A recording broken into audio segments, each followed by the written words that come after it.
Praise God. Isang magandang gabi po sa atin lahat, mga minamahal mga kapatid. At today is Tuesday. Ito po ang ating JCLG Tuesday Online Bible Study. At ito po inyong likod, si Pastor June Cortez from San Pablo City, Laguna. Thank you, Lord. Heavenly Father, we come before your presence in the mighty name of the Lord Jesus Christ. Salamat po, Panginoon, na tinipon mo minsan pa ang mga magkakapatid sa iyong kaharian to study your word, alukayin ang iyong banal na salita, at pinapahalagan namin tulad sa isang treasure, Panginoon, na nasumpungan namin. And in this treasure, nandun po ang wisdom and revelation of your Spirit, the Holy Spirit. At sa gabing ito, we invite the presence of the Holy Spirit to anoint us once again with the anointing of wisdom and revelation for the glory of the name of Jesus. Salamat po. By your anointing, maintindihan namin ang lengguwahe ng Banal na Espiritu. Thank you, Father God. At hipuin mo ang puso, pag-iisip ng bawat isang makakarinig ng isalta through this video, Lord. At may bahagi namin sa iba. Thank you, Lord God, and sa dito, all glory and honor belongs to our Lord God and Savior, Jesus Christ. Amen, and amen, and amen. All right. So, praise God. Salamat sa dalawang awit niya ni Pastor Luis Baldomaro. Atin pong i-adjust na yung aking gadget. Gawin natin Bible. Okay. So, buksan po natin ang ating Biblia. Ang title po ng ating pag-aaral ngayong gabi is The House Upon the Rock. No? Or the wise man who built his house upon the rock. Okay. Thank you, Sister Arceo, Ellen. No? Amen po, Pastor June. Thank you, kapatid. So, meron po bang sound dyan na napapakinggan nyo ako? Hindi ko kasi alam eh. Nagpi-feedback pag yung cellphone ko dito. So, pagka po walang sound, pakisabi nyo na lang. Ano? So, praise God. Dito po sa Luke chapter 6, Luke chapter 6,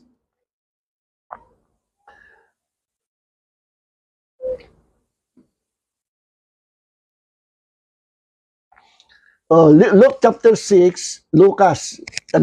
Basahin ko po sa inyo sa Tagalog para mas malinaw. Hindi na natin tatagalogin. Luke chapter 6, verse 46. Sabi ng Panginoong Jesus, bakit ninyo ako tinatawag na Panginoon, gayong hindi naman ninyo sinusunod ang mga sinasabi ko? Verse 47. Sasabihin ko sa inyo kung ano ang kahalintulad ng taong lumalapit sa akin, nakikinig at sumusunod sa mga sinasabi ko. Verse 48. Katulad siya ng isang taong humukay ng malalim at nagtayo ng bahay sa pundasyong bato. Nang bumaba at dinaanan ng malakas na agos ang bahay, hindi iyon nayanig dahil matibay ang pagkakatayo. Sa NIBI ang sabi, they are like a man building a house who dug down deep and laid the foundation on rock. When the flood came, the torrent struck that house, but could not shake it, because it was well built. Sabi dito, may isang lalaki na nagtayo ng kanyang bahay sa ibabaw ng bato. So, tinayo na sa ibabaw ng bato, tapos, yung bato, hinukay pa niya ng malalim. Ganun yan eh. Sa Matthew, walang ganun eh. Nandun din nga sa Matthew 7, verse 24 hanggang 27. Pero wala yung salita na who dug down deep and laid the foundation on rock. Wala yung salitang hinukay niya ng malalim doon sa bato. So, anong nangyari? Sa bato na niya, inilagay yung pundasyon ng kanyang bahay na itinayo, Tapos yung pundasyon, nakabaon sa loob ng bato. Inihukay daw, ano? Nakabaon yung pundasyon. Hindi basta nakapatong. When the flood came, the torrent struck that house but could not shake it. Hindi nakilos yung bahay, ano? Hindi na yanig because it was well built. Kasi ang tatag ng pagkakatayo ng bahay. Bukod sa bato, inihukay pa sa loob ng bato yung pundasyon. Verse 49, ganun daw ang kagaya ng mga taong lumapit kay Jesus, nakinig ng kanyang salita, the word of God, then ipinamuhay, ginanap, ikinabuhay yung salita. He act on the word of God. He obeyed the word of God. Ito naman yung tao na kahalintulad ng tao na basta nakinig ng salita ng Diyos, pero hindi naman sinunod.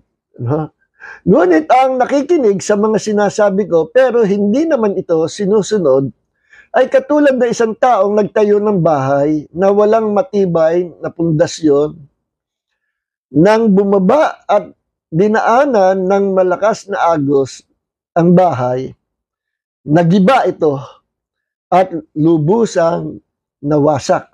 Sa NIV sa English ay, but the one who hears my word and does not put them into practice is like a man who built a house on the ground without a foundation.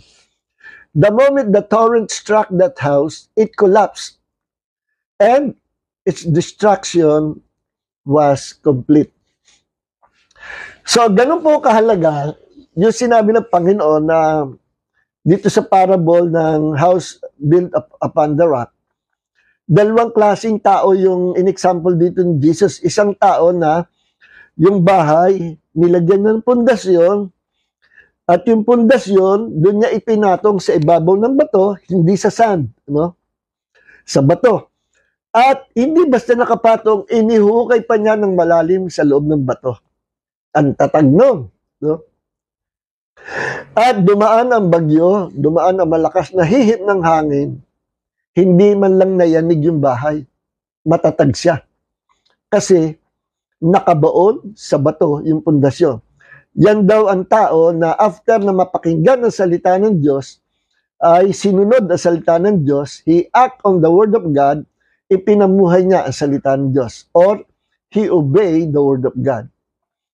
So, ibig sabihin, kapag ang isang tao nakikinig ng salita ng Diyos tapos ipinamuhay ang salita ng Diyos, pinractice ito, nagiging matatag ang kanyang buhay pananampalataya. Ang kanyang spiritual life ay lumalago at matatag. Hindi siya nayayanig ng anumang problema.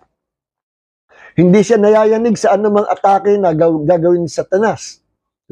Matatag ang kanyang pananampalataya kasi tulad sa bahay na itinayo sa ibabaw ng bato at ang pundasyon inihukay. Ganyan yung tao na after mapakinggan sa salita ng Diyos ay pinapractice, pinamumuhay, sinusunod ang salita ng Panginoon. Ganyan kahalaga sa Panginoon. Kaya ang Panginoon gusto niya, after mapakinggan natin sa salita ng Diyos, isipin natin, pag nagbasa tayo sa salita ng Diyos, alin sa sinabi ng Panginoon na may pinagagawa sa akin. Anong iniutos sa Panginoon dito sa nabasa ko sa Bible? Pangalawa, meron bang binanggit dito na masama na ipinapakita sa akin ng Panginoon, masama sa aking pagkatao o sa aking personality na dapat kong alisin? Dapat kong baguhin? Meron ba? Kung meron sinasabi sa salita ng Diyos, kung ano yung pinapabago, baguhin. Sundin natin, let's obey the word of God. Alam mo kung bakit? Kasi may blessing sa obedience. Merong pagpapala sa mga sumusunod sa salita ng Panginoon. Okay. Yun namang isang tao, inalimbawa ni Jesus, yung nakinig, tapos hindi naman pinamuhay ang salita ng Diyos, hindi pinractice ang salita ng Diyos. Para daw tao na nagtayo ng bahay sa buhanginan. Doon niya inilagay yung kanyang bahay sa buhanginan at walang pundasyon. Meaning, walang foundation na nakahukay sa ilalim ng lupa. Una-una, Kahit lagyan nyo na yung pundasyon doon sa ilalim lupa, kaso sa sand, parang na-imagine ko sa tabing beach, sa tabing playa, nakatayo yung bahay sa sand, no? Sa buhangin. So wala ng pundasyon, parang ipinatong lang. Kaya nung dumaan ang malakas na agos, malakas na hangin, kapag daka, wasak yung bahay. Kahindik-hindik yung pagkakawasak ng bahay. So, ganyan ang mananampalataya na nananampalataya sa salita ng Diyos. He always read the Bible at gusto niya makinig sa salita ng Diyos sa mga preachers. Pero problema, ayaw niyang ipamuhay yung salita ng Diyos na kanyang natatanggap. Kung may sinasabi na baguhin mo ang iyong sarili, pinapakita ng Panginoon sa kanyang salita na dapat baguhin, ayaw niyang baguhin. No? Parang nagbasa lang siya ng magazine o ng secular book. No? Pero basa ng basa. Pakinig ng pakinig sa mga preachers, iba-ibang preachers. Pero, pag may pinapakita ang Holy Spirit na baguhin sa kanyang buhay, ayaw niyang baguhin. Pag may iniutos ang Holy Spirit through the Word of God, ayaw rin niya sundin. So, pag dumating ang malaking problema, kapag daka, nawawala siya sa pananampalataya, nawawala siya sa Panginoon, at bagsak siya talunan. Failure ang kanyang buhay. Kasi hindi niya ipinamuhay ang salita na dapat niya ipinamuhay, pero binaliwala niya. Pinakinggan lang niya. So, hindi mahalaga yung puro pakinig lang. Sa Panginoon, ang tinuturo sa atin sa gabi ito, mahalaga yung pakikinig, and after mapakinggan, na pinapractice natin ang salita ng Panginoon. Alam niyo kung bakit? Nandun ang blessings, ang pagpapala ng Panginoon. Number one, yung kaya yung sa inyong palaga, yung salitang obedience, tandaan niyo yung salitang obedience. No?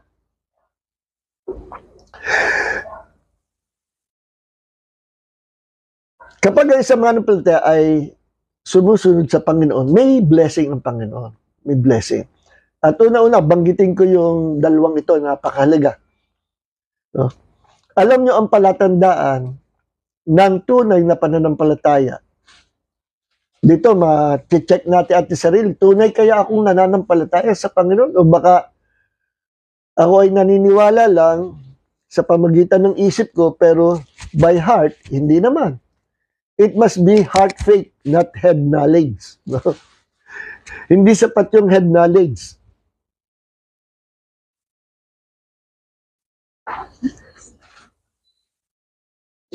Sandali po, at magpapatuling si Mrs. sa akin. Ayan. Hindi po mahalaga yung basta head knowledge. Ang gusto ng Panginoon, yung na-receive nating knowledge sa ating isip ay bumaba sa puso at maging heart knowledge. No? Okay. Maging heart knowledge. Huwag kayong makukontento na ang knowledge yung na-receive nyo, pang-ulo lang. Pagka pang-ulo ang knowledge na nakuha natin sa salita ng Panginoon, delikado. Alam niyo kung bakit? Pwede kang mag-puff up. Lalaki ang ulo mo. At akala mo, ikaw ng pinakamagaling, ikaw ng pinakamarunong.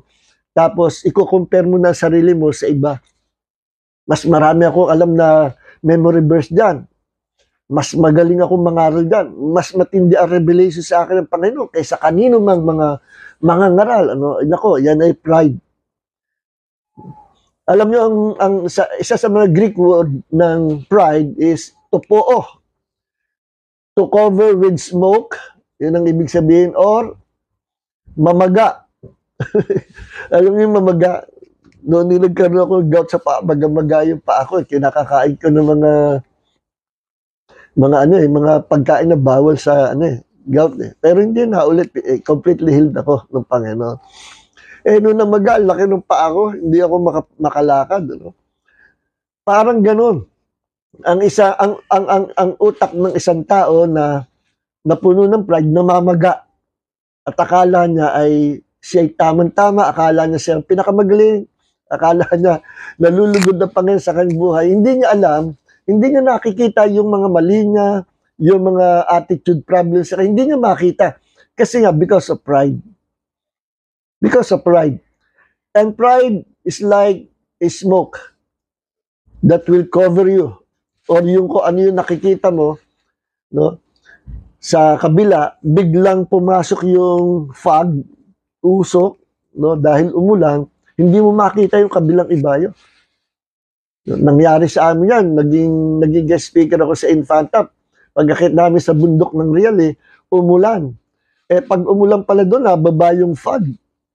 Naku, hindi namin makita yung daraanan. Sabi ko sa kasama ko ako, Brad, huminto muna tayo. No? Alisin muna natin yung fog.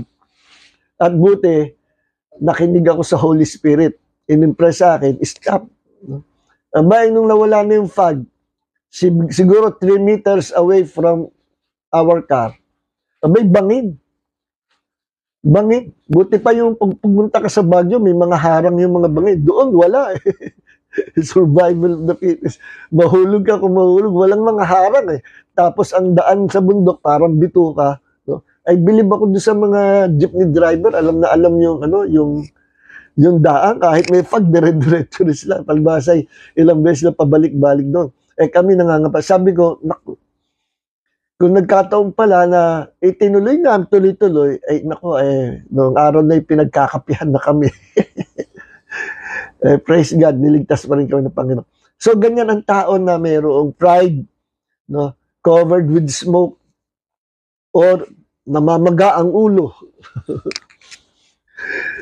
At hindi makita kung ano nangyayari sa sarili niya, hindi niya makita, hindi lumalim pagkakilala sa Diyos, kasi may hadlang, yung pride sa ulo niya. So, pag na-receive mo na, pakinggan mo salita ng Diyos, no, para bumaba sa puso mo, mahalin mo, pahalagahan mo salita ng Diyos. At sabihin mo, Lord, reveal your word to me, Lord. Reveal yourself to me through this word. At lalong ihahayag ng Panginoon. Sabihin mo, Lord, I'm willing to obey your word. At mamaya, yung salita ng Diyos na nasa isip mo, bababa na sa puso mo. And it will become revelation knowledge. No? And the more na napupuno ang puso mo ng knowledge from the Word of God, na napakinggan mo o nabasa mo, the more din that God will reveal Himself to you. So, isa sa palatandaan kung tayo ay nananampalataya sa Panginoon, no? Yung pong tayo ay sumusunod sa salita ng Diyos. Kapag ay sa mananampalataya ay obedient, masunurin sa salita ng Panginoon, napakatibay ng kanyang buhay pananampalataya. Anumang atake ni Satanas sa kanya, hindi tatalab, hindi siya bibigay, hindi siya mawawala, no? Hindi siya magiging talunan. He will become victorious, and hindi lang yun, he will become more than conqueror. No? Kasi ang salita ng Diyos mula sa ulo, bumaba sa puso, at ipinamuhay niya. And the more we obey the Word of God, the more na ang salita ng Diyos ay lumalaki, nag-expand sa puso natin. And the more we obey God, the more He will manifest. He will reveal Himself to us. Okay. So, mapapansin natin, no, na maging sa Old Testament, panahon ni Abraham, yung pananampalataya ni Abraham ay kinonfirma ng Panginoon, tinanggap ng Panginoon, at ibinilang ng Diyos na katuwiran kay Abraham yung kanyang pananampalataya sa Panginoon.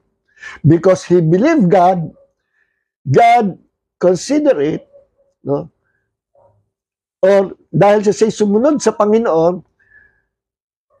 ang ginawa ng Diyos, yung pananampalataya ni Abraham na sumusunod sa kanya, ay naging katuwiran sa kanya. Inari siyang matuwid ng Diyos at naging lingkod siya ng Panginoon. So gusto kong basahin sa inyo ito. Kaya, madali sabihin, napakinggan ko salita ng Diyos, nananampalataya ako. No? Pero ang tanong, sinunod mo ba salita ng Diyos? Kasi ang pagpapakita ng tunay na pananampalataya ay makikita sa pagsunod. Gusto kong tingnan natin sa Bible, Ito sa aklat ng James. No? Tingnan nyo ito, sabi dito. James chapter 2, verse 18, verse 20, verse 21, hanggang 22. Yes, a man may say, you have faith and I have works. Show me your faith without your works, and I will show you my faith by my works. Sabi dito, ang tao ay nagsasabi, sino man pwede sabihin, meron kang pananampalataya at meron akong mga gawa. Ipakita mo sa akin ang iyong pananampalataya na walang gawa at akin naman ipakikita sa iyo ang pananampalataya na merong mga gawa. No? Next week, tatalakayin natin, o next sa Friday, talakayin na, lilinawin pa natin ito. No? Pasadahan lang natin sandali ito. Verse 20, But do you want to know, O foolish man, that faith without works is dead? O ikaw namang mga tao, hindi mo ba alam na ang pananampalatayang walang gawa, pananampalatayang hindi sumusunod sa Diyos, ay patay? No? Was not Abraham, our father, justified by works when he had offered Isaac his son on the altar? Inaring ganap si Abraham ng Diyos, God accepted Abraham, and God accepted the offering of Abraham, si Isaac, when he obeyed God. At dahil doon, kinonsider ng Diyos si Abraham na inaring matuwid, justified. Pag sinabing justified, para kang hindi nagkasala sa buong buhay mo. At kung may kasalanan man, napatawad ka na. Yun ang ibig sabihin, justification. Napatawad na sa lahat ng mga kasalanan at inaring ganap. Parang hindi nagkasala. Yun ang justified. Si Abraham, not justified, inaring ganap ng Diyos because he obeyed God. Yun yung sinasabi dito na ang pananampalataya walang gawa ay patay. Verse 22, do you see how faith was working with his deeds, and that faith was made perfect by works? Ang pananampalataya ay nagtatrabaho, kumikilos, kasama ng gawa. At ang pananampalataya ay inaaring sakdal, perfect, sa pamagitan ng gawa o ng pagsunod sa Panginoon. So dito makikita po natin mga kapatid na kung tunay kang nananampalataya sa Panginoong Hesus bilang iyong Panginoon Diyos tagapagligtas, you will follow Him and you will obey His word. See? You will obey His word.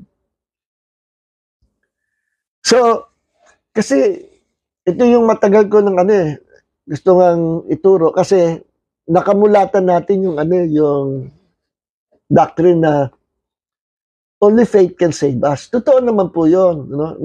Sa Friday, talakayin natin yan, linawin natin. Ano?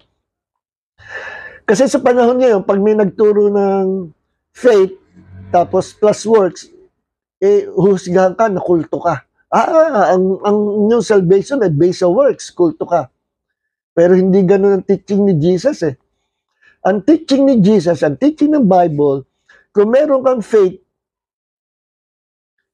at genuine ang faith mo, kung genuine ang faith mo, meron niyang ebidensya. Meron niyang bearing fruit. Nagbubunga ka with the fruit of the Spirit. And that fruit of the Spirit is Christ-likeness. You become like Jesus through your obedience. Kaya ang salita ng Diyos, pinananampalatayaan plus sinusunod, pinamumuhay. Faith plus obedience or faith plus works. Yun ang katanggap-tanggap sa Panginoon. No? Lilinayin natin yan, mga sa Friday po. Dito focus lang tayo sa the man who built his house on the rock. So, yan ang sinabi ni Jesus, teaching ni Jesus eh. Ang gusto ni Jesus, matapos na mapakinggan mo ang salita ng Diyos, ipamumuhay mo. You must practice the Word of God. Sundin mo ang sinasabi ng salita ng Diyos. At magiging matatag ang iyong pananampalataya, lalo magiging malago ka spiritually, palago ka ng palago spiritually, magmamature ka spiritually because you have faith that obey God. Yun ang tunay na biblical faith, faith that obeys God. No? Okay. So, ang pananampalataya, genuine faith ay makikita natin sa ating sarili, sa ibang tao, kung siya'y sumusunod sa Diyos. Okay? Totoo yung sinabi ni Paul in Ephesians 2:8 that we've been saved by faith and that is by the grace of God. Totoo yun eh. Ephesians 2:8 plus hanggang 9. No? Talakayin natin sa Friday. Ayoko munang banggitin ngayon. No? Totoo yun. At yan din ang posisyon ko. I believe that our salvation is only by faith. But now that we are saved, ang susunod na titingnan ng Diyos, ikaw ba'y nagbubunga? Ikaw ba'y namumunga? Ano yung bunga niyo? Sinusunod mo ba ang salita ng Diyos? Ipinamumuhay mo ba ang salita ng Diyos? Yun ang point. Kasi, sinabi ni Paul, we've been saved by faith. Only, alone. Then sinabi ni James, ang pananampalataya na totoo, yung merong kasamang pagsunod. May kasamang paggawa ng mabuti. Faith plus obedience. Yun sabi ni James. Alam niyo kung sino itong writer na si James? Ito ay brother ni Jesus. Parang alam niyo aklat na Jude, yung Judas, si Jude, hindi si Judas Iscariote yun. Si Jude, brother din ni Jesus yan. Half-brother kay Joseph. Wala naman talagang kapatid si Jesus dahil pinanganak siya through the Holy Spirit. Pero, consider na may mga brother siya kasi later on, nanganak na si Mary sa pamagitan ni Joseph. At yung pinanganak niya, si James. Si James ay naging, chairman. Chairman ng Pastoral Council ng mga pastor, ng mga apostles. No? At ito si James, nung buhay pa si Jesus, hindi siya naniniwala kay Jesus. Pero nung namatay si Jesus, na buhay na maguli, sa kanya na kilala si Jesus that Jesus Christ is truly the Messiah. Okay? Talagang siya yung Messiah. At talagang nabuhay siya sa pananampalataya, si James. No? Kaya wag niyong mamaliitin yung sinabi ni James sa kanyang salita, faith without works is dead. Ano kung bakit? Kasi si Martin Luther, ayaw niyang paniwalaan itong aklat ng James eh. Ayaw niyang tanggapin na dapat na-include ito sa Bible. Kasi taliwas daw sa sinabi ni Paul. Si Paul kasi, we've been saved by faith, not by works. Si James naman, we've been saved by faith plus works. Hindi po magkalaban yung statement sila. Ang tinutukoy ni Paul, ang basic, ang unang hakbang para maligtas ay pananampalataya kay Jesus. And then, through that faith, maboborn again ka, pinapapanganak ka sa kanan ng Diyos, then you are now a child of God. Then later on, tumatagal panahon, obserbahan ka ng Diyos kung ikaw'y nagbubunga. Pag hindi ka nagbunga, hindi genuine ang iyong pananampalataya. Pag hindi ka nagbunga, hindi genuine ang pagiging born again. Nakisali ka lang. Okay, ganun yun. No? Kaya, once na tayo nanampalataya, ang susunod na hakbang, magbubunga dapat tayo with good works. With good works. Ang mga kulto kasi, sila talaga ang basehan nila ng kaligtasan ay good works eh. Hindi nila masyadong binibigyan ng emphasis yung faith in the Lord Jesus Christ. Sila, maliligtas tayo by doing good works at mali naman yun. Minamaliit nila yung pananampalataya kay Jesus. At ang pananampalataya na yan, na acceptable to God, ay ito. Faith in the Lord Jesus Christ, faith that Jesus Christ is Lord, faith that Jesus Christ is God, and faith that Jesus Christ is the only Savior of the world. Yan yung pananampalataya na hinahanap ng Diyos na sasampalatayan natin si Jesus. Kasi marami nagsasabi, I believe in the Lord Jesus Christ. Ano? Pero tingnan mo, siya sa atin mo, yung pala, panampalataya niya, only prophet. He's just a man, an ordinary man, and prophet of God, para mga Muslim. Kinikilala nila si Jesus, naniniwala sila kay Jesus. But only a man, and just a prophet of God, hindi God. So wala yun.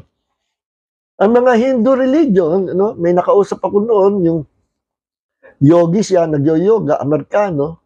Sabi ko, do you believe in the Lord Jesus Christ? Yes, I believe in. No? Siniyasat ko, anong pagkakilala mo kay Jesus? Is a great prophet of God. So, you don't believe that He is God? No. He's a great prophet. O, kita nyo. Ang salvation, matatamo ng tao sa pamagitan ng pagsampalataya na si Jesus ay Diyos, siya ay Panginoon, siya ay tagapagligtas. Kapag hindi pasok sa tatlong yon, kulto. Kapag hindi pumasok sa tatlong yon, walang salvation. No? Yes, walang salvation. Kaya nga sabi doon sa Romans chapter 10, verse 9, no? Romans chapter 10, verse 9, tingnan niya natin sa Romans. Tingnan niyo sabi dito, ha? Romans chapter 10, verse 9. Ano sabi dito? But if you will confess with your mouth the Lord Jesus, or sa ibang translation ay, that Jesus is Lord, and believe in your heart that God raised Him from the dead, you will be saved. Kung iyo daw ipapahag ng bibig na si Jesus ay Panginoon, at mananampalataya ka sa iyong puso na siya ay binuhay ng Diyos mula sa mga patay, ikaw ay maliligtas. Alam nyo ba, kapag isinalin sa Hebrew, itong chapter 10 ng Romans, verse 9, itong Lord dito ay maisasalin na Yahweh. Yahweh. Sapagkat every time na gamitin ang salitang Lord, sa Greek ay kurios. K-U-R-I-O-S. Kurios. Every time isali sa kurios, marami kasi kahulugan ng kurios eh. Kurios, Lord, bilang Diyos. Kurios bilang Sir o paggalang. No? Kurios bilang nakakataas sa iyo. No? Respect. No? Pero si Jesus, tinawag na Lord, hindi bilang nakakataas o bilang respeto o bilang boss o bilang sir. Yung Lord dito ay tumutukoy kay Jesus bilang Panginoon, bilang Diyos. Kaya nga sabi ko, pag isinali sa Hebrew, itong chapter 9 ng Romans chapter 10, ay maisasalin itong Lord as Yahweh. Sapagkat sa totoo lang, si Jesus Christ at ang Yahweh sa Old Testament, si Yahweh na nagpakita kay Moses sa bundok ng Sinai, si Yahweh nagpakita kay Moses sa maliit na nagliliyab na punong kahoy, si Yahweh na humawi ng dagat na pula at dumaan ang mga Israelita doon sa dagat na nahawi. Si Yahweh na kasama ng mga Israelites sa umaga ay haliging usok, sa gabi ay haliging apoy. Si Yahweh na nakipag-usap kay Moses face to face, si Yahweh na nakipag-usap kay Joshua, si Yahweh na nakipag-usap sa mga propeta. Lahat ng pangyayaring yon, manifestation, pagpapakahayag ni Yahweh sa Old Testament sa kanyang bayan, sa kanyang mga lingkod na propeta, yung Yahweh na yon, walang iba kundi si Jesus. Si Jesus yun. Yung kung tawagin ay pre-incarnated Christ. Bago pa siya magkatawang tao, nandun na siya. Kasi we have a triune God. We believe that there is only one God. One God of the Bible. And in that one God, there are three divine persons or personalities. Tatlo ang bumubuo sa iisang Diyos. Sa simula, nag-i-exist na silang tatlo bilang isang Diyos. We have one God. And in that one God, there's only one being. And in that one God, one being, there are three persons or personalities. The Father, the Word of Jesus, and the Holy Spirit. Okay?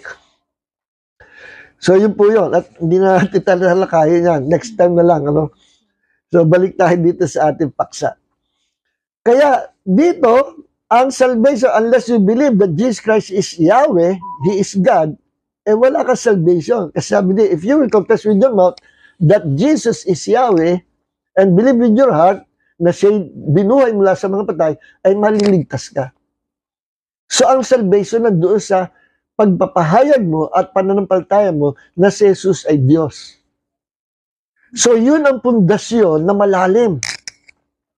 Kapag ang pundasyon ng iyong pananampalataya ay yung pagkakilala mo kay Jesus, that He is God, He is Lord, He is Savior, parang kagaya niyan, yung pundasyon ng bahay, ibinabaon mo sa bato, no? Inihukay mo sa bato at ibinaon mo sa bato ng malalim.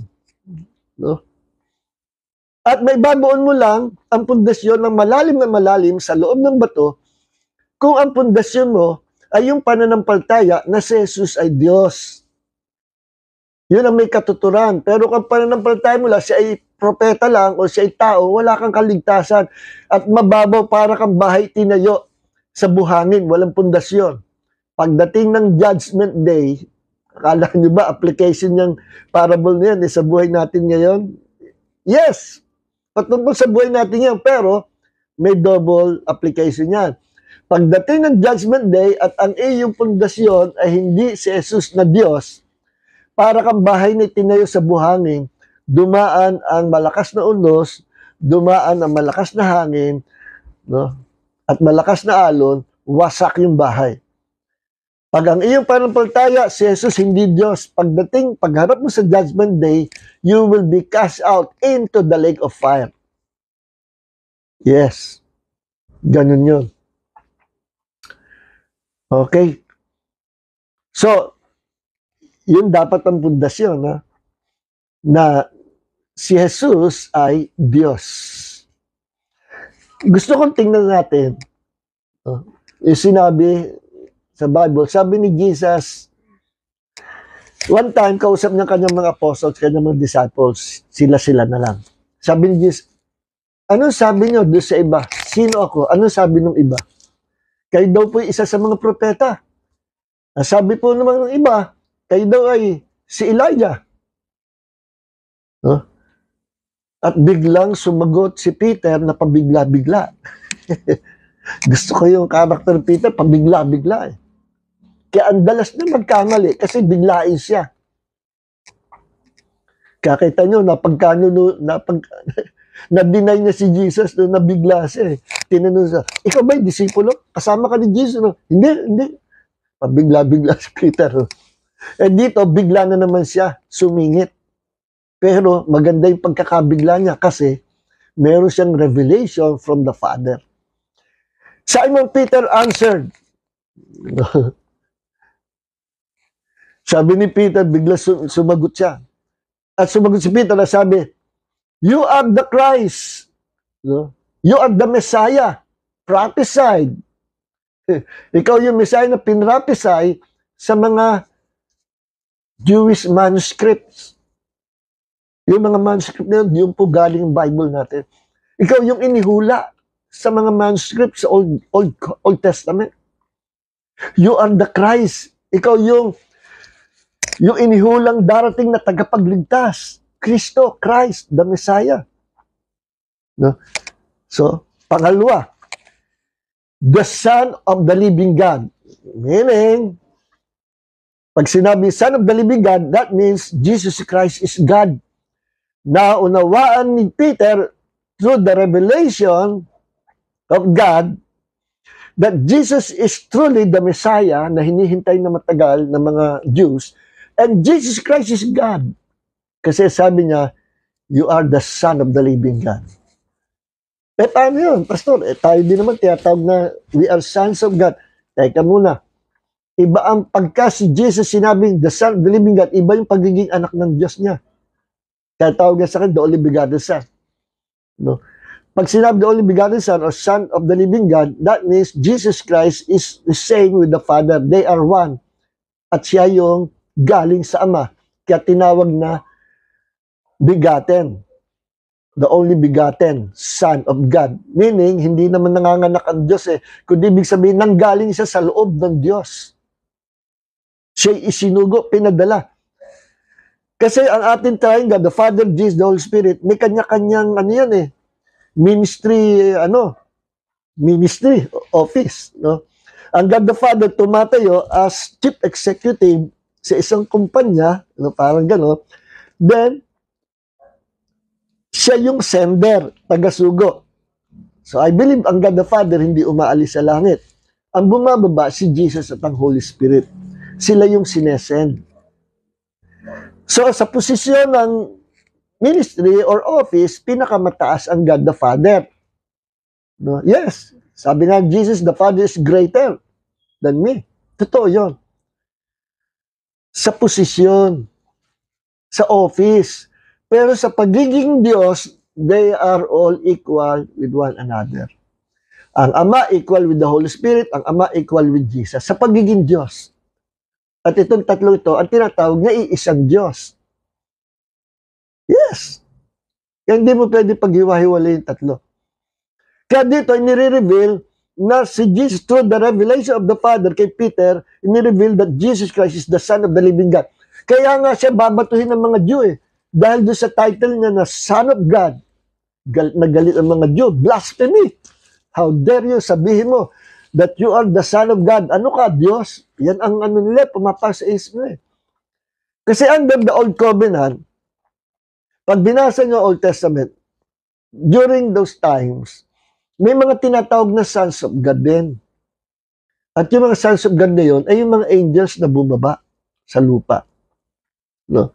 Sons of God ang tawag sa kanila. And this time, si Jesus, may title na Son of God, Son of Man. No?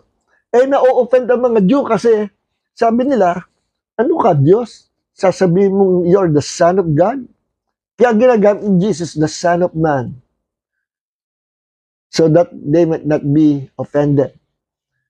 The Son of Man. Kung lagi na binabanggit, I am the Son of God. Why? Because I am God. Hindi matatapos yung mission niya. On the spot, patay na kagad siya. Pagbababatuhin na kagad siya. Hindi siya makakarating sa cross. At kung hindi na siya nakarating sa cross, paano tayo maliligtas? See? So, purihin ang Panginoon. Yun ang pundasyon. Kaya, tingnan nyo Jesus said to Peter, Blessed are you, Simon Bar-Jonah, because flesh and blood did not reveal this to you, but my Father who is in heaven. No, ang revelation na yun, hindi galing sa tao, kundi galing sa God the Father. Excuse me po. Purihin ang Panginoon. Ako po, buti hindi ako inuubo. Kanina inuubo ako, tapos sinisipon. Sama ng pakilasa ko kanina. Pero ngayon, mabuti-buti na. Pero tuloy tayo. Verse 18, And I also say to you that you are Peter, and upon this rock I will build my church, and the gates of Hades or hell will not overpower it. Sinasabi ko sa iyo, mula ngayon, hindi ka na si Simon Bar-Jonah. Hindi ka na si Simon na anak ni Jonas. Mula ngayon, tatawagin kang Petros. Sa Greek ay Petros. I tell you, you are Petros. Anong Petros? Rock. Little rock, rock. And upon this rock, Petra. Ano yung rock? Petra. Big, huge rock. Malaking bato. No? Kung si Peter, ganito lang. Yung Petra, malaking bato. Tinutukoy ni Jesus na rock, si Peter, at sa ibabaw daw ng malaking batong ito, itatayo ko ang aking church. Tinutukoy ni Jesus yung sarili niya. Sapagkat sa Bible, si Jesus tinatawag na the Rock of Ages, the Rock, ang batong pinatisuran. No? Ang bato na panulok, bato. Malaking bato. So yung pong binasa natin parable na the house that built upon the rock, matibay ang pananampalataya mo kung nakatayo sa ibabaw ng bato at malalim ang pagkakatayo ng pundasyon. Yung batong yon ay si Jesus Christ ang ating Panginoon. Dalawa pong ibig sabihin ng bato doon sa chapter 7 ng Luke. na doon itinayo ang bahay na matibay. Yung bato, number 1, kumakatawan kay Jesus because He is the rock. Number 2, yung bato kumakatawan sa salita ng Diyos, the Word of God. Kaya pag malalim ang pundas mo sa salita ng Diyos, matibay ang iyong pananampalataya. No? Bakit matibay ang pananampalataya ng mga alagad ni Jesus nung panahon na pinag-usig ang church? Panahon ng Dark Ages. At ang mga apostles noong time na yon, patuloy sila nangaral ng salita ng Diyos after Jesus ascended to heaven. Si Peter, pinakong pabaligtad, pinana. No? Si Paul, pinugutan ng ulo. Si James, itinulak sa templo at pinagpapalo. Si John, inilubog sa kumukulong langis pero hindi siya namatay. Tinapon sa island of Patmos nung hindi siya kayang patayin. Talagang horrible death ang kinamatay ng mga apostles, mga lagad. Pero listen mga kapatid, hindi nila dininay ang Panginoong Jesus sa kanilang buhay. Ang mga alagad noon, tinitipon doon sa palaruan ng mga gladiator sa arena. Then yung mga leon na isang buwan na hindi pinakain, ay gutom na gutom, pinakawalan.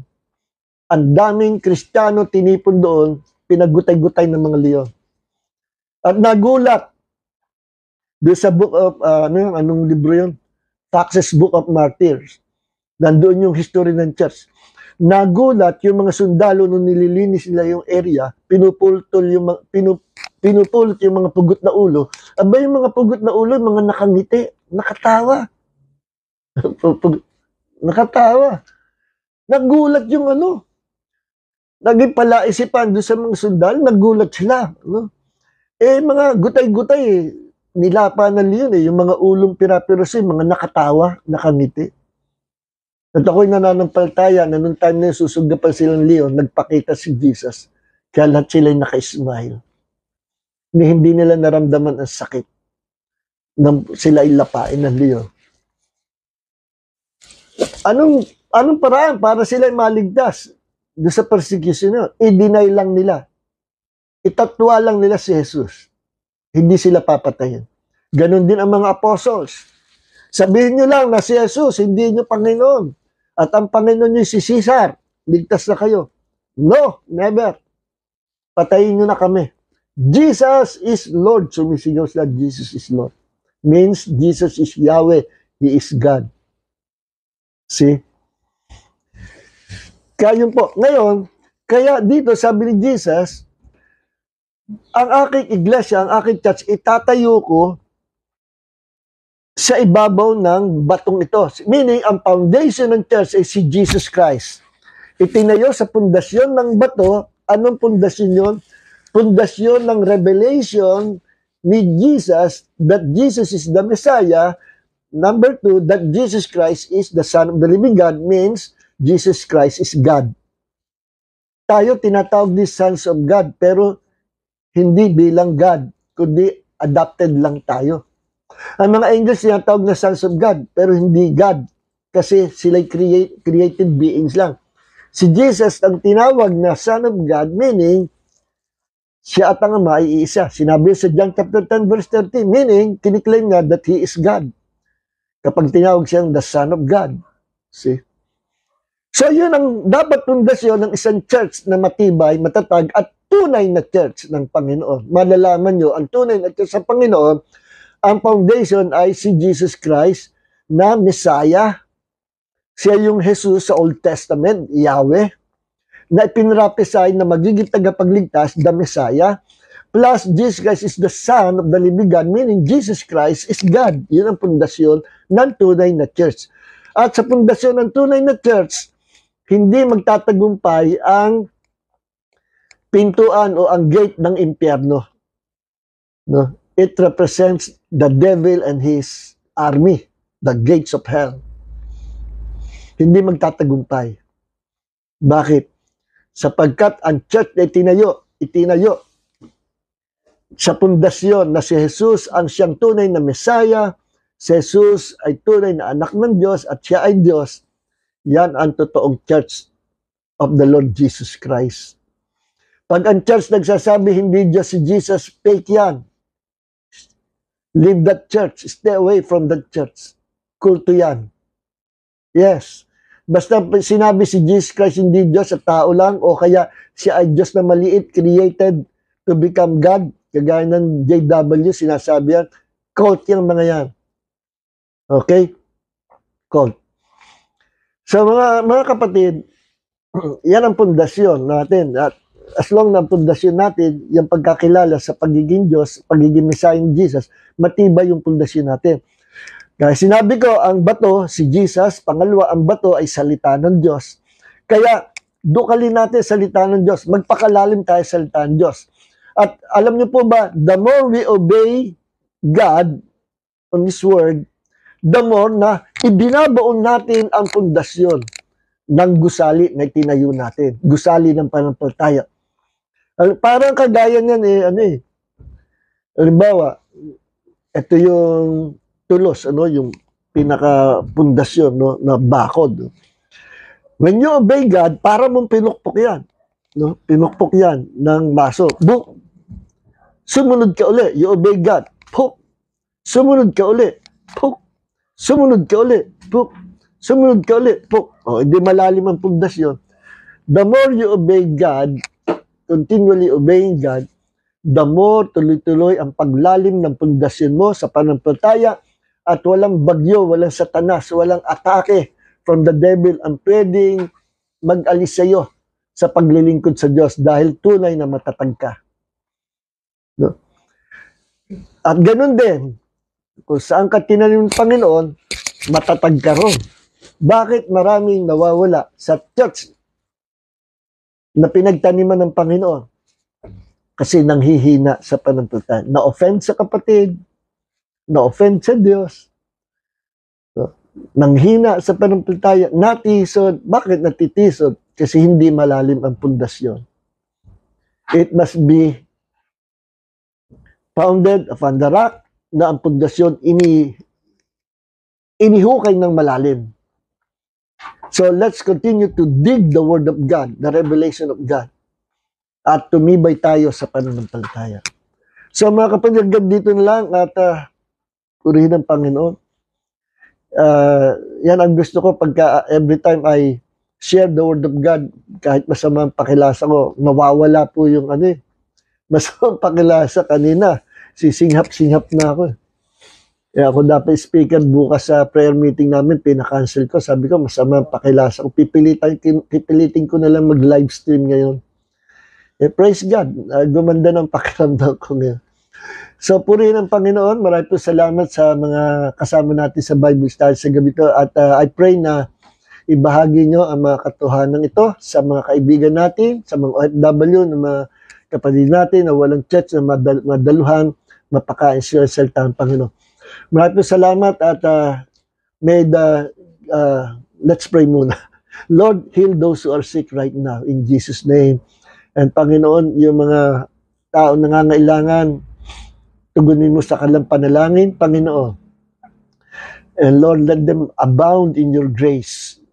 Ikaw ang Diyos na tumatagpo sa pangailangan. Ikaw din ang Diyos na nagbibigay ng reward sa bawat isa amin.